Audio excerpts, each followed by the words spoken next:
আপনি কি জানেন ছোট্ট একটি আইডিয়া কিভাবে বদলে দিচ্ছে পুরো বাংলাদেশের অর্থনীতি? এমন কিছু স্টার্টআপ আজ বিশ্বমঞ্চে বাংলাদেশের নাম উজ্জ্বল করছে। এই গল্পগুলো শুনলে আপনি চমকে যাবেন। আজ আমরা এমন কিছু গল্প শেয়ার করব যেগুলো প্রমাণ করে স্বপ্ন, সাহস আর স্টার্টআপ একত্র হলে বদলে যায় একটি দেশ।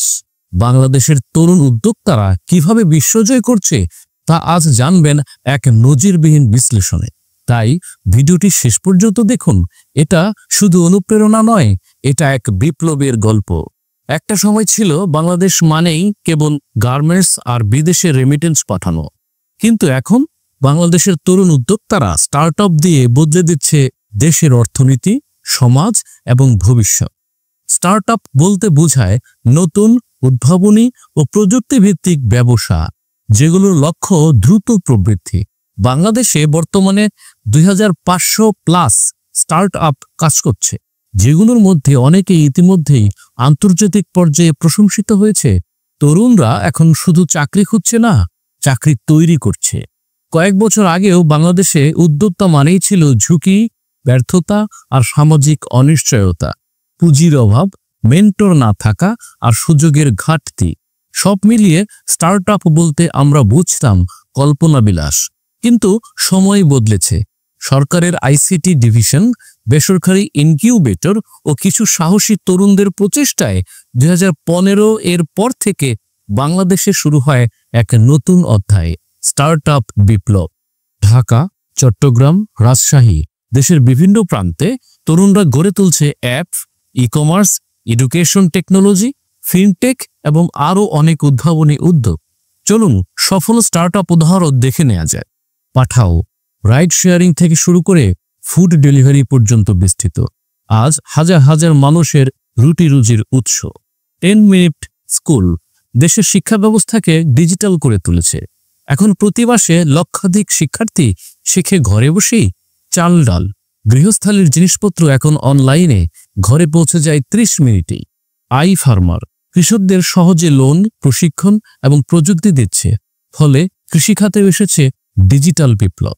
বাংলাদেশ সরকারও পিছিয়ে নেই। স্টার্টআপ বাংলাদেশ লিমিটেড এর মাধ্যমে 50 কোটি টাকার ফান্ড, আইসিটি ডিভিশন এর সহায়তা এবং ইনোভেশন হাবস গড়ে তোলা হচ্ছে।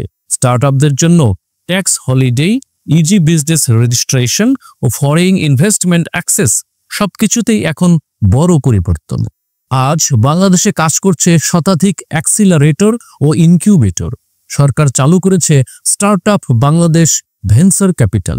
বিদেশি বিনিয়োগকারীরাও এখন বাংলাদেশে আসছেন সুযোগ খুঁজতে। বিশ্ববিদ্যালয়গুলো থেকে উঠে আসছে নতুন প্রজন্মের উদ্ভাবকরা। কেউ বানাচ্ছে গ্রামীণ স্বাস্থ্য অ্যাপ, কেউ তৈরি করছে এআই ভিত্তিক কৃষি প্রযুক্তি। তরুণরা এখন আর শুধু চাকরি নয়, চায় প্রভাব ফেলতে। বাংলাদেশের স্টার্টআপে এখন বিনিয়োগ করছে আন্তর্জাতিক জায়ান্টরা, যেমন আইএফসি, সিকুইয়া, ওমিডিয়ার নেটওয়ার্ক। গ্রাবের মতো কোম্পানি এখন বাংলাদেশের স্টার্টআপ ইকোসিস্টেমে আগ্রহী। 2022 সালে বাংলাদেশের স্টার্টআপে প্রায় $150 মিলিয়ন বিনিয়োগ এসেছে। তবে পথটা একদম মসৃণ নয়। এখনও অনেক স্টার্টআপ অর্থের অভাবে থেমে যায়। আইনি সহায়তা ঠিক নেই, এক্সপার্ট মেন্টরশিপের ঘাটতি আছে। কিন্তু হার মানছেন না উদ্যোক্তারা। তারা লড়ছে, শিখছে এবং এগিয়ে যাচ্ছে। এতে অবশ্যই চ্যালেঞ্জও আছে, যেমন প্রযুক্তিগত দক্ষতার ঘাটতি, আন্তর্জাতিক মানের ফান্ডিং পাওয়া কঠিন, নিয়মকানুনের জটিলতা। কিন্তু তরুণদের মেধা, প্রবল আগ্রহ এবং সরকারের সহায়তায় বাংলাদেশ ধীরে ধীরে তৈরি হচ্ছে একটি স্টার্টআপ নেশনে। 2030 সালের মধ্যে বাংলাদেশ হতে পারে দক্ষিণ এশিয়ার অন্যতম স্টার্টআপ হাব, যেখানে উদ্ভাবন হবে দেশের মাটিতে আর সমাধান যাবে বিশ্বের বাজারে। আপনি যদি নিজেও একটি আইডিয়া নিয়ে বসে থাকেন, এখনই সময়। ছোট করে শুরু করুন, এমভিপি তৈরি করুন, ইউজার ফিডব্যাক নিন এবং সরকারের সহায়তা বা স্টার্টআপ ইভেন্টে অংশগ্রহণ করুন। আপনার ছোট একটা উদ্যোগই আগামী দিনের কোটি মানুষের জীবন বদলে দিতে পারে। আপনিও কি কিছু করতে চান? স্টার্টআপ খুলতে চান? নিচে কমেন্ট করুন আপনার আইডিয়া।